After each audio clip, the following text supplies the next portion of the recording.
Hello YouTubers, this is Musicswhore here once again with another one of my top 50 albums of all time, and this one is number 31 from the band Possessed called Exploration, released 1971.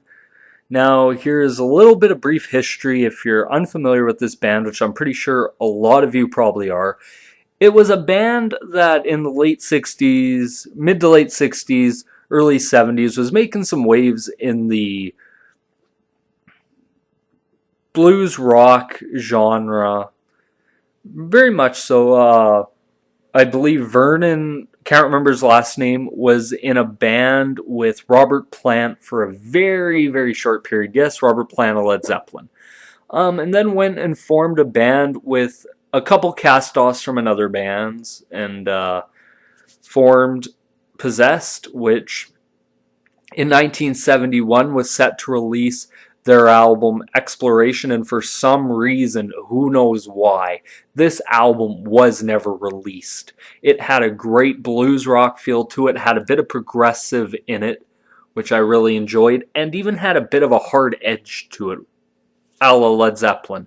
Now, signature song off this album, without a doubt, the opening track, Darkness, Darkness, which has some great vocals on it. Reminds me a lot of some Led Zeppelin would do. The hidden gem off this album, without a doubt, hands down, not even a question, is Love 'Em and Leave 'Em. This song was awesome. It was melodic, it had a very soft singing style to it, and I loved it. It was a great song. Now, what is the influence of this album? There isn't really one, due to pretty much this album never got released, but they kept plucking along for a few years.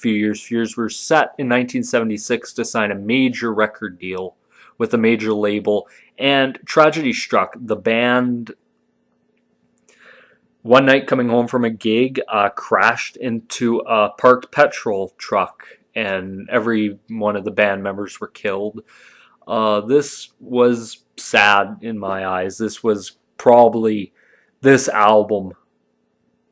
If they would have done more, I bet you would have been a big deal in the world of rock and roll. Vocally, this album is solid. The singer was awesome in this.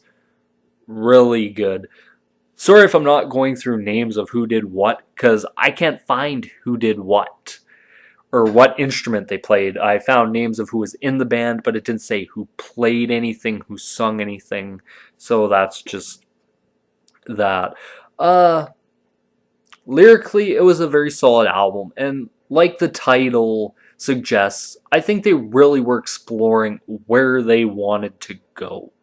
Because a lot of bands you could say, okay, yeah, they know where they want to go. This band, it seemed like they were still searching for that element on this album. Now, what was my thoughts while listening to this album? I fucking loved it. Great record. I highly suggest, if you have never heard of this album or this band, go check it out. It is a phenomenal, phenomenal record. You might say this is pretty high on my list for an album most people have never heard of, but to me this is one of the greatest albums of all time. And yes, this is once again Musicswhore with another one of my top 50 albums of all time, number 31, Possess Exploration. Yes, you'll love it. It's a way of life. This is Musicswhore signing off. Peace.